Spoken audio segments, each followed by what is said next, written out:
오늘 우리에게 주시는 하나님의 말씀은 창세기 43장 26절에서 34절까지입니다. 창세기 43장 26절에서 34절까지입니다.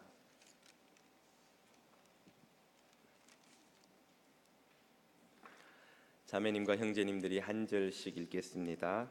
요셉이 집으로 오매 그들이 집으로 들어가서 예물을 그에게 드리고 땅에 엎드려 절하니 요셉이 그들의 안부를 물으며 이르되 너희 아버지 너희가 말하던 그 노인이 안녕하시냐 아직도 생존해 계시느냐. 그들이 대답하되 주의 종 우리 아버지가 평안하고 지금까지 생존하였나이다 하고 머리 숙여 절하더라. 요셉이 눈을 들어 자기 어머니의 아들 자기 동생 베냐민을 보고 이르되 너희가 내게 말하던 너희 작은 동생이 이 아이냐. 그가 또 이르되 소자여 하나님이 내게 은혜 베푸시기를 원하노라. 요셉이 아우를 사랑하는 마음이 북받쳐 급히 울 곳을 찾아 안방으로 들어가서 울고 얼굴을 씻고 나와서 그 정을 억제하고 음식을 차리라 하매 그들이 요셉에게 따로 차리고 그 형제들에게 따로 차리고 그와 함께 먹는 애굽 사람에게도 따로 차리니 애굽 사람은 히브리 사람과 같이 먹으면 부정을 입음이었더라. 그들이 요셉 앞에 앉되 그들의 나이에 따라 앉히게 되니 그들이 서로 이상히 여겼더라. 요셉이 자기 음식을 그들에게 주되 베냐민에게는 5사람보다 5배나 주매 그들이 마시며 요셉과 함께 즐거워하였더라. 아멘. 지난 주간에 참 가슴 아픈 뉴스를 들었습니다. 사고 소식 치고 가슴 안 아픈 뉴스가 없습니다만 아이들이 희생자가 되는 소식은 정말 가슴이 아프지요. 한국의 동두천이라는 곳에서 5살 난 여자아이가 어린이집에 통학용 밴에 갇혀 있다가 폭염에 열사병으로 그만 목숨을 잃고 말았다는 뉴스였습니다. 요즘 한국은 폭염으로 어른들이 밖에서 견디기도 힘든 날씨인데 그 밴 안의 온도는 그야말로 살인적이죠. 7시간이나 사실상 스팀기 안에 들어가 있었던 것이나 마찬가지지요. 아이가 얼마나 고통스러웠으면 발견될 당시 온몸이 고통으로 다 뒤틀린 채 있어서 장례를 위해 아이의 몸을 다 꺾인 관절을 다 바로잡지 않으면 안 되었다고 합니다. 아이의 외할머니가 방송에 나와 인터뷰를 하는데 그 아이의 어머니는 아이를 부르다가 울부짖다가 실신하고 깨나면 또 울부짖다가 실신하고 그런 상태여서 장례도 제대로 치를 수가 없다는 것입니다. 외할머니 자신도 한 주 전에 아이를 데리고 텃밭에 가 나무를 캐는데 재미있다고 깔깔대고 뛰어다니던 아이의 모습이 떠올라서 자신도 죽고 싶다는 것이죠. 이 소식이 더욱 가슴 아팠던 이유는 이 일이 벌어지기 불과 2주 전에 지난 5일에도 경남 의령에서 한 외할아버지가 손자를 어린이집에 데려다주고 출근한다고 가다가 그만 깜빡 잊고 회사로 가서 주차장에 아이를 차 안에 두고 사무실로 들어가 버린 거예요. 4시간 후에야 그 사실을 깨닫고 급히 뛰어나왔지만 3살 난 외손자는 그만 세상을 떠나고 말았던 것입니다. 아니, 한국 사람들이 이렇게 부주의해서 이런 일이 자꾸 생기는 것인가? 지난 목요일인 19일에 텍사스 휴스턴에서도 3살 난 아이가 어린이집에서 세워둔 통학용 버스 안에서 목숨을 잃은 사건이 일어났습니다. 산호세 주립대가 내놓은 자료를 보면 1998년부터 2017년까지 20년 동안 이 안전을 최우선으로 생각한다는 미국에서도 차에 갇혀 목숨을 잃는 아이들의 수가 712명에 이릅니다. 1년에 35명, 한 달에 3명, 열흘마다 1명씩 어린아이들이 차 안에 갇혀서 열사병으로 혹은 질식하여서 목숨을 잃는다는 말이지요. 목숨을 잃은 아이들에게는 더 말할 것도 없는 비극이겠습니다마는 그 아이를 잃은 부모는 도대체 어떻게 살아갈 수 있을 것인가? 자신의 부주의로 외손자를 잃은 그 할아버지는 남은 생에 어떻게 딸 자식 사위를 얼굴을 보며 살아갈 수 있을 것인가 생각을 하면 정말 기가 막히고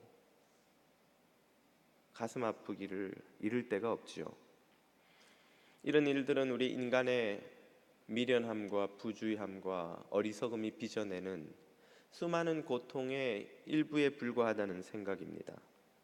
우리는 우리들의 잘못으로 얼마나 많은 고통을 이웃에게 끼치며 또 이웃의 잘못으로 얼마나 많은 고통을 우리가 당하며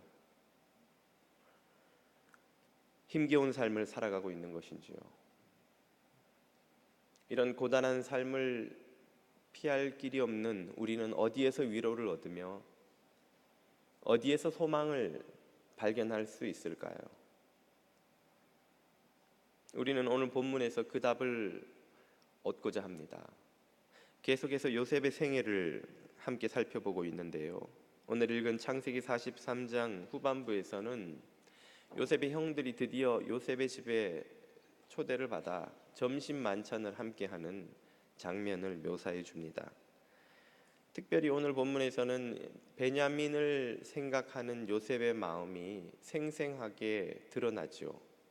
베냐민은 영문도 모른 채 융숭한 대접을 받는데요. 요셉은 아버지 야곱의 안부를 물은 후에 베냐민을 찾습니다. 그 장면을 29절 전반부에서 이렇게 보시죠. 요셉이 눈을 들어 자기 어머니의 아들, 자기 동생 베냐민을 보고, 이 길지 않은 표현 속에는 베냐민을 향한 요셉의 깊은 애정이 묻어 나옵니다. 지금 요셉 앞에는 11명의 형제들이 앉아서 식사를 하고 있는데 그 중에서 같은 배에서 나온 형제는 이 베냐민이 유일한 거예요. 한 어머니의 아들인 형제는. 그리고 그 어머니 라헬은 우리가 창세기를 읽어와서 잘 알다시피 바로 그 동생 베냐민을 출산하다가 세상을 떠났습니다. 졸지에 이 어린 동생 베냐민은 어머니 얼굴도 모른 채 이 세상에 태어나게 된 것입니다. 그러니 이 동생을 생각하는 요셉의 마음이 어떠했겠습니까? 요셉과 베냐민은 서로 경쟁하는 형제들 사이에서 엄마도 없이 남겨지게 되었습니다. 여러분, 아들 둘 같이 키워보신 부모님들은 잘 아시죠? 이 아들놈들은 둘만 있어도 쉴 새 없이 싸우잖아요.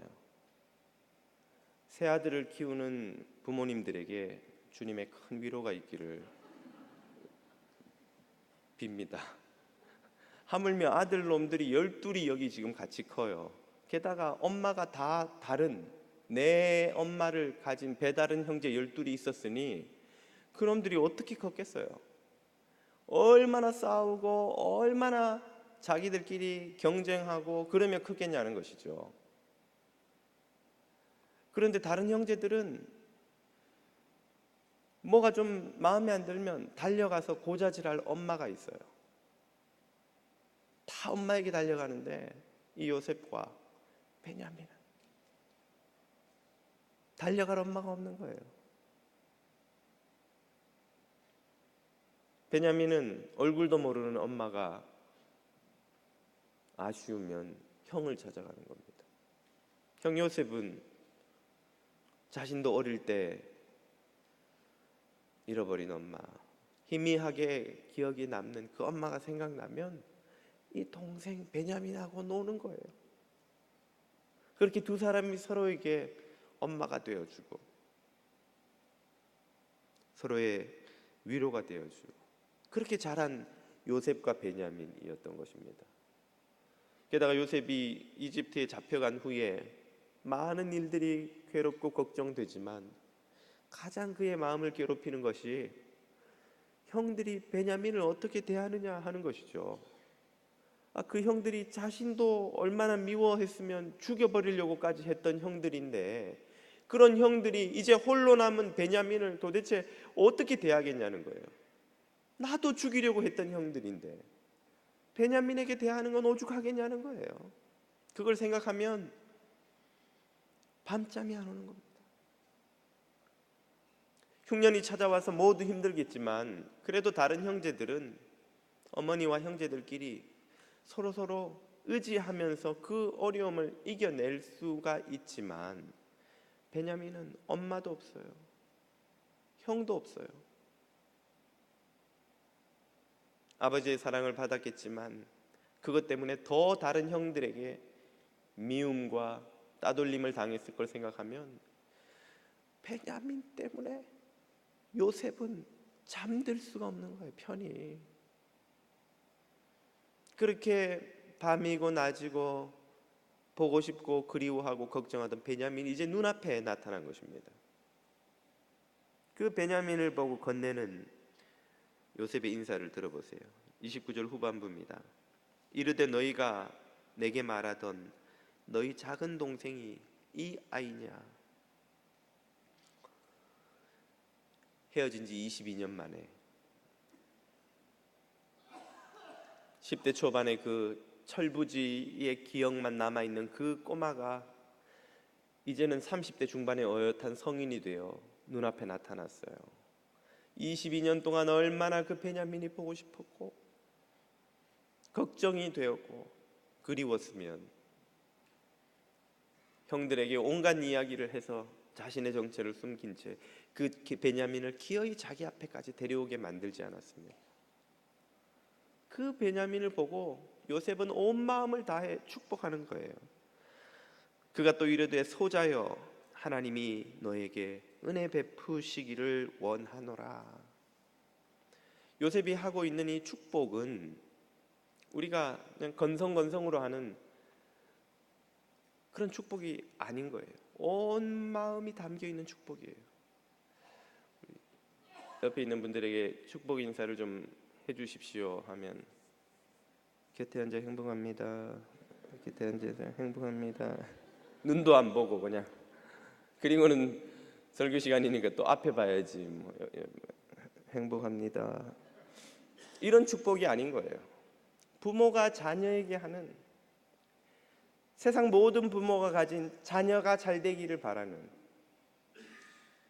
어려움을 겪는 자녀를 보면 밤잠을 이루지 못하는 엄마의 마음, 자녀 때문에 뭘 먹어도 배부르지 않고 뭘 해도 행복하지 않은 아빠의 마음, 그 자녀를 사랑하는 부모의 온 마음을 다 담은 축복이 바로 이 요셉이 베냐민에게 하고 있는 축복인 것입니다. 이 축복에는 위대한 능력이 있어요. 여러분, 사랑은 표현해야 되고 축복은 선포해야 합니다. 이것은 우리의 특권인 동시에 사명이에요. 말 안 해도 다 알지. 내가 자기 사랑하는 거, 내가 자기한테 늘 고맙게 생각하는 거 알겠지 설마. 모릅니다. 말을 안 하는데 무슨 재주로 알아요? 우리가 하나님이에요. 자녀들을 여러분 사랑한다고 늘 말해줘야 돼요. 그 자녀들을 자랑스러워한다고 늘 말해줘야 돼요. 자녀들이 귀한 존재라는 걸 늘 말해줘야 돼요. 표현해줘야 돼요. 그것이 자녀들의 가슴에 다 새겨집니다. 성도들끼리도 마찬가지예요. 우리가 서로 만날 때마다 우리가 만나는 분들이 얼마나 귀한 분들인지, 당신의 수고로, 당신의 기도로, 당신의 섬김으로 우리 부서가, 우리 찬양대가, 우리 예배부가, 우리 교육부가, 우리 선교팀이 얼마나 큰 은혜를 누리고 있는지 말해줘야 돼요. 아이고, 다 알겠지. 알지 못해요. 여러분, 칭찬도 늘 해줘야 돼요. 우리 자매님들은 볼 때마다 항상 예쁘다고 말씀해 주셔야 돼요. 자매님들 중에 혹시 예쁘다는 말이 지겨운 분 여기 계세요? 예쁘다 그러는데 아우 지겨웠네. 이제 뭐 권사님들도 제가 권사님 오늘 너무 예쁘세요. 그럼 늙은이한테 뭔 소리를 아이고 그래놓고 쓱 돌아서 거울을 이렇게 보세요. 오늘 좀 피부가 괜찮나? 자매님들한테는 항상 예쁘다 소리를 해줘야 돼요. 물론 뭐 아내한테는 말할 것도 없죠. 매일 해줘야 돼요. 매일. 우리 형제님들한테도 멋있다 소리를. 형제들은 그런 거 아우 신경도 안 쓰고 둔한 거 같다고 착각을 하시면 안 돼요. 형제들은 자매들보다 티를 안 내서 그렇지 속으로는 더 좋아서 어쩔 줄을 몰라요. 누가 멋있다 그러면 돌아서서 하루 종일 하루의 스트레스가 다 날아갑니다. 여러분 모르시죠? 이 시간에 한번 연습을 해봐요. 옆에 있는 형제님들한테는 참 멋있으세요. 자매님들한테는 참 예쁘세요. 이렇게 한번 연습 한번 해보겠습니다. 한마디 좀 해주세요. 눈을 보면서 해주세요. 눈을. 아이고 참 멋있으세요. 딴 데 보지 마시고. 그리고 다 같이 한 목소리로 목사님 참 잘생겼어요 해보겠습니다. 자 시작. 여기가 제일 중요한 파트예요. 만날 때마다 널리 알리세요. 그리고 나가서 주님의 복음을 제일 널리 전해야 되지만 그 다음으로 우리 목사님 참 잘생겼어요. 사랑의 말은 계속 해줘야 돼요.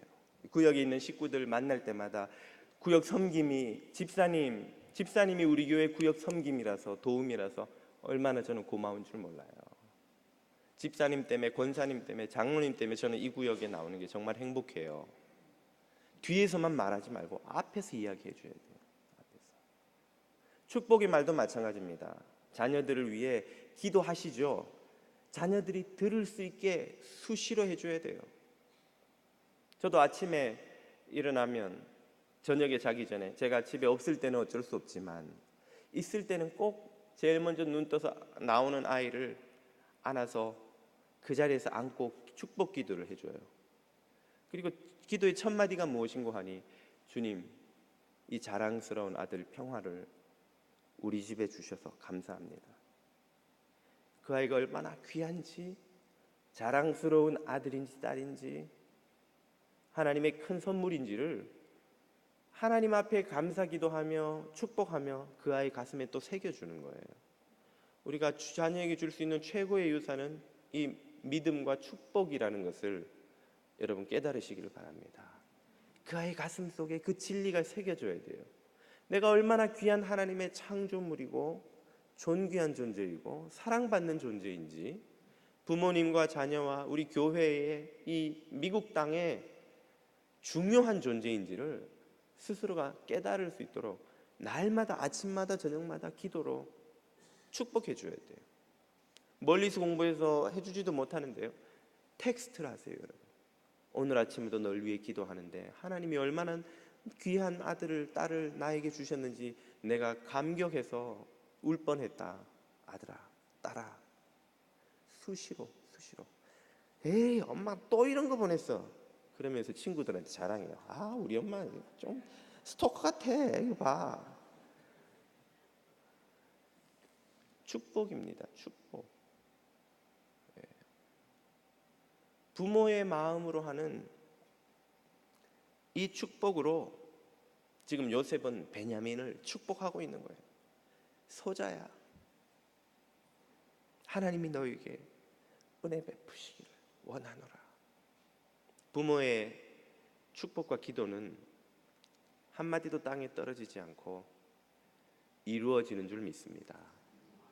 얼마나 요셉이 베냐민을 사랑했는지, 정말 부모의 마음으로, 엄마의 마음으로 그 아이를 사랑했는지 다음 절이 이렇게 알려주죠. 요셉이 아우를 사랑하는 마음이 복받쳐 급히 울 곳을 찾아 안방으로 들어가서 울고. 눈물은 사랑의 증거입니다. 우리는 사랑하는 사람 때문에 울지요. 잘 되면 너무 좋아서 울고, 잘 안 되면 마음이 아파서 울고. 눈물이 있는 이 사랑이야말로 요셉이 이 힘겨운 20여 년이 넘는 타향 생활의 그 괴로움과 외로움과 노예와 죄수로 보낸 청춘의 그 가장 아름다운 시기를 그렇게 고통 가운데 보냈던 그 시간들을 이겨내게 해준 힘이었습니다. 사랑은 진정한 우리 삶의 이유이자 힘이에요. 우리의 힘은 많이 벌어놓은 돈이 아니고, 박사학위가 아니고, 지위와 인기가 아니고, 사랑의 힘인 줄로 믿으시기 바랍니다. 이 사랑이 없는 사람은 사람의 삶을 산다고 할 수 없는 거예요. 사랑이 없이 돈을 벌고 큰 집에서 편안하게 살고 배부르게 사는 것, 미국에서 그렇게 제일 잘 사는 존재들은 강아지들이에요. 얼마나 편하게 사는지, 때 되면 먹여줘, 산책시켜줘, 응아 다 치워줘, 병원 데리고 가줘. 병원비도 사람 아픈 것보다 더 비싸. 온갖 보호 돌봄은 다 받는 편안한 인생이 애완견의 인생이. 사람의 삶은 편안하고 배부른 것으로 판단될 수 있는 것이 아닙니다. 고린도전서 13장 7절은 이렇게 말하죠. 사랑은 모든 것을 참으며 모든 것을 믿으며 모든 것을 바라며 모든 것을 견디느니라. 사랑이야말로 죄와 악과 싸우느라 병들고 찢기고 상한 이 인생이 참되고 의미 있는 것이 되도록 만들어주는 진정한 능력입니다. 그리고 하나님이야말로 그 사랑 자체이시지요. 요한일서 4장 8절입니다. 사랑하지 아니하는 자는 하나님을 알지 못하나니 이는 하나님은 사랑이심이라. 아멘. 베냐민을 사랑한 요셉이 그의 고통으로 인해서 울었던 것처럼 자녀들을 사랑하시는 주님은 고통받는 자녀들로 인하여서 가슴 아파하시고 눈물 흘리십니다. 그 하나님의 모습을 우리에게 가장 잘 보여주는 분이 바로 예수님이세요. 예수님은 백성들의 방황과 고통으로 인해서 가슴 아파하시지요. 마가복음 6장을 보십시오. 예수께서 나오사 큰 무리를 보시고 그 목자 없는 양 같음을 인하여 불쌍히 여기사 이에 여러 가지로 가르치시더라. 8장입니다. 내가 무리를 불쌍히 여기노라. 저희가 나와 함께 있은지 이미 사흘임에 먹을 것이 없도다. 영혼의 굶주림, 육신의 굶주림은 모두 주님의 마음을 아프게 합니다. 지금도 제3세계에서 가난과 질병과 착취와 억압에 신음하는 수많은 어린 영혼들로 인해서 우리 주님은 가슴이 찢어지고 눈물을 흘리시는 분입니다. 그래서 당신의 자녀들을 그곳으로 보내지 않을 수 없는 분이시죠. 누가복음 19장을 보십시오. 예수께서 가까이 오사 예루살렘 성을 보시고 우시며 가라사대 너도 오늘날 평화에 관한 일을 알았다면 좋았을 뻔하였거니와 지금 내 눈에 숨기웠도다. 평화를 누릴 수 있는 길을 너희가 보지 못하는구나 하는 뜻이에요. 예수님은 한 세대가 지나기 전에 이 예루살렘 성에 닥치게 될 심판의 운명, 로마군이 들어와 군홧발로 이 성전을 짓밟고 폐허로 만들고 남자들을 죽이고 여자와 아이들을 노예로 잡아가게 될 그 참혹한 재앙을 피할 수 있는 길을 예루살렘 백성들에게 선포하고 회개를 촉구하고 가르쳤건만 도무지 돌이키지 않는 그들을 바라보며 성을 나오실 때면 아픈 가슴으로 눈물을 흘리시는 거예요. 살 길이 여기 있는데, 심판을 피할 길이 여기 있는데 도무지 회개할 줄 모르는 그 백성들, 죄와 악과 죽음의 굴레에 갇혀 있는 이들을 보며 주님은 눈물을 흘리시는 것입니다. 주님은 친구 나사로의 죽음을 마주하셨을 때에도 우셨지요. 요한복음 11장입니다.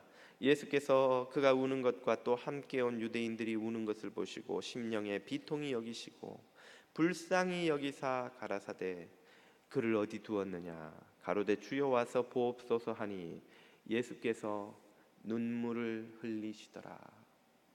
친구의 죽음 앞에 가슴 아파하시며 주님은 눈물을 흘리셨죠. 주님의 이 눈물과 사랑이 오늘 우리들의 위로요 소망인 줄로 믿습니다. 자녀들을 위해 우시는 주님은 자녀들의 눈물을 닦아주시는 분입니다. 요셉이 베냐민을 특별하게 대하는 장면을 다시 보십시오. 34절입니다. 요셉이 자기 음식을 그들에게 주되 베냐민에게는 다른 사람보다 5배나 주매 그들이 먹고 마시며 요셉과 함께 즐거워하였더라. 요셉이 베냐민에게 밥을 다른 이들보다 5배를 줘요. 밥도 5공기, 국도 5대접, 고기도 5접시, 샐러드도 5접시, 숟가락도 5개. 그건 필요 없겠군요. 아니 이 5배나 되는 음식을 베냐민이 다 먹을 수 있었을까요? 못 먹었겠습니까? 베냐민이 다 먹을 수 없다는 사실을 요셉이 몰라서 이 음식을 5배나 갖다 주라고 했겠어요? 왜 다 먹지도 못하는 음식을 요셉은 이렇게 막 갖다 주도록 하는 것입니까? 그 이유를 우리는 모두 알고 있죠. 그것은 요셉의 마음에 베냐민을 향한 사랑을 주체할 수가 없는 것입니다. 맛있는 모든 것은 베냐민에게 다 주고 싶은 거예요. 좋은 모든 것은 베냐민에게 다 주고 싶은 거예요. 베냐민에게 줄 수 있는, 내가 해줄 수 있는 모든 걸 다 주고 싶은 거예요. 그게 뭡니까? 바로 자녀를 향한 부모의 사랑이죠. 부모님들이 자녀들에게 가지는 마음, 바로 그거예요. 제가 가끔 한국에 가면 저희 어머니는 아들이 왔으니 뭘 좀 맛있는 걸 먹일까 싶어서 요리를 몇 가지를 해놓으세요. 그리고는 여러분 아시다시피 좀 양이 많지 않잖아요. 조금 먹고 그래도 어머니가 차려놓으신 거예요. 좀 더 먹고 이제는 도저히 더 못 먹겠는데 더 무라, 더 무어야 된다. 아이고 어머니 이제는 도저히 못 먹겠어요. 보세요, 밥도 2공기나 먹고 이것도 먹고. 그래 많이 묻네, 맞다. 왜 더 먹겠노? 근데 더 무라. 왜 그러세요? 왜? 제가 배가 더 늘어날 데가 없다는 걸 아시는 분이 그래도 알아도 그 마음을 주체를 못하는 거예요. 저희 어머니가 어릴 때 늘 하시는 말씀이 있어요. 세상에 내 눈에 물대는 소리와 내 새끼 밥 먹는 소리보다 듣기 좋은 소리가 없다. 자식이 맛있게 먹는 것보다 엄마한테 더 행복한 일이 없는 거예요. 주체를 못하는 사랑이죠. 12년 전에 LA로 영락교회 청년부 사역을 위해서 제가 오게 됐습니다. 큰 짐은 컨테이너로 보내고 저희 그냥 부부하고 간단한 것만 짐을 가지고 떠나려고 마지막으로 양가 인사를 드리러 갔더니 양가 부모님들이 미국 가면 뭐 먹을 게 있겠냐, 한국 음식 먹을 수 있겠니? 그리고는 고추장 한 단지, 된장 한 단지, 김치 한 박스, 미국에 마트에 다 있어요. 어머니 다 있어요. 이거 그래 맞다, 다 있겠지. 미국이 얼마나 좋은 데인데. 근데 가가라. 자 가져가. 부모님이 주시는 걸 버릴 수가 없잖아요. 그래서 주섬주섬 넣었더니 이민 가방 8개가 나오더라고요. 그때만 해도 저희 집에 평화 하나, 1살 반짜리, 아내는 평화 하나야 되니까 저 이 연약한 몸으로 8개의 이민 가방을 어떻게 할 수가 없는 거예요. LA 공항에 내렸는데 짐을 8개를 찾아놓고 이러고 보고 있으니까 기가 막힌 거죠. 이민 가방 8개, 개인 가방 또 2-3개 뒤에 메고, 어떻게 내가. 그때 한 히스패닉 형제가 오더니 키는 저보다 작은 분인데 어깨가 이렇게 넓어요. 긴 그냥 카트 말고 긴 카트 있잖아요, 짐 싣는. 그걸 2개를 가지고 오더니 이민 가방을 4개씩 놓고는 한 손에 카트 하나씩을 잡고 2개를 밀고 나가는 거예요. 제가 그때 감동을 받았습니다.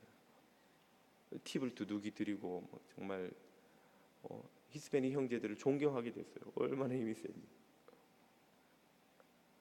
주체하지 못하는 마음인 거예요, 그런 게. 아내가 저한테 핀잔을 자주 줘요. 여보, 애가 셋인데 딸한테만 그렇게 자꾸 티나게 그러지 마. 아, 무슨 소리야, 내가 뭘 티나게 그래. 난 다 똑같이 잘해줘. 그러다가 저녁에 들어오면 아들부터 불러요. 저는 김평화 이리 와봐. I love you 김평화, 오늘 별일 없었어. 김진리 이리 와봐. 딸은 제일 마지막에 불러요. 김사랑 이리 와봐. 사랑아, 오늘 별일 없었니? Daddy, let me go, let me go. 조금만 가만히 있어봐, 좀 조금만. 주체할 수가 없어요. 티를 안 내려고 하는데. 부모의 마음이 그런 거죠.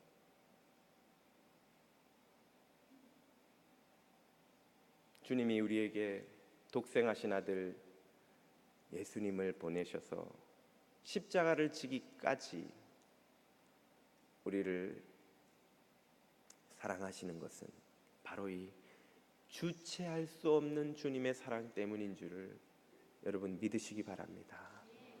우리를 향해 주님은 사랑을 주시되 주체할 수 없는 사랑을 주시는 거예요. 죄 많고 허물 많고 실수 많고 어리석고 미련하고 부주의하고 자기밖에 모르는 우리들을 주님은 외면하지 않으시고 사랑하시되 주체할 수 없는 사랑으로 사랑하세요. 그 사랑의 힘으로 우리는 이 힘겨운 삶을 이겨나가는 것입니다. 예전에 제가 나눈 적이 있는 후배 이야기가 생각이 났어요. 이렇게 자녀를 잃은 아픔을 어떻게 이 부모들이 견딜까? 그때 기독학생에서 함께 신앙생활하던 후배 자매가 쓴 글이 생각났습니다. 2딸의 엄마였던 그 자매는 지난 2014년 2월 달에 신촌 금화터널에서 있었던 큰 교통사고를 당했었죠. 온 가족이 타고 있는 차를 과속으로 달려온 트럭이 뒤에서 추돌해서 작은 딸은 온몸이 부서지는 중상을 입고 큰 딸은 그 자리에서 세상을 떠났어요. 딸 하나는 중환자실에 눕혀놓고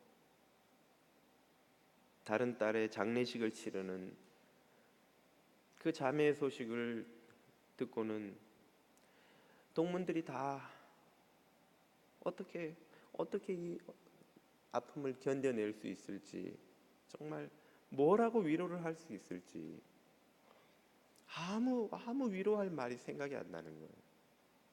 도무지 이 자매가 어떻게 그 슬픔을 이겨낼 수 있을지 상상을 할 수가 없는 거예요. 그런데 얼마 후 장례를 마치고 그 자매가 쓴 글을 읽고는 모두가 충격을 받고 또 도전을 받았습니다. 그 자매는 이렇게 쓰고 있어요. 우리 부부의 오랜 기다림의 선물 복덩이 가은이를 하늘아버지의 집으로 먼저 보냈습니다. 저는 가은이를 통해 엄마가 먹으라면 썩은 것도 먹을 줄 아는 순종을 배웠고, 앞뒤 따지지 않고 말씀을 있는 그대로 실천하는 순전함도 배웠습니다. 사고 이후 금화터널 입구에는 미끄럼 방지턱이 설치되었습니다. 우리 이후로는 사고가 안 날 거니까, 그래서 많은 사람을 살릴 거니까 우리 가은이는 순교자입니다. 하나님은 계속 우리를 너무 사랑하셔서 그분의 계획 가운데 있었다고 말씀하셨습니다. 이제는 뉴스에서 사고 소식을 들으면 안타까운 마음뿐 아니라 사고당한 분들과 가족들의 심정을 이해하며 기도하게 되었습니다. 가은이가 배우고 싶은 것이 많았는데 천국에서 행복하게 우리를 잘 기다리고 있었으면 좋겠습니다. 이 불같은 고난을 이겨낸 힘은 무엇입니까? 주체할 수 없는 하나님의 사랑이, 먼저 곁을 떠난 딸 가은이뿐 아니라 우리 모두를 구원하시고 영원한 소망으로 불러주셨다는 것을 믿는 이 믿음이지요. 이 믿음이야말로 고단하고 힘겨운 삶을 살아가는 오늘 우리가 붙들어야 하는 능력이요, 우리를 승리케 하는 힘인 줄로 믿습니다. 주체할 수 없는 하나님의 이 사랑을 오늘도 받고 계시는 저와 여러분이 그 사랑의 힘으로 승리하고 전진하시기를 축복드립니다.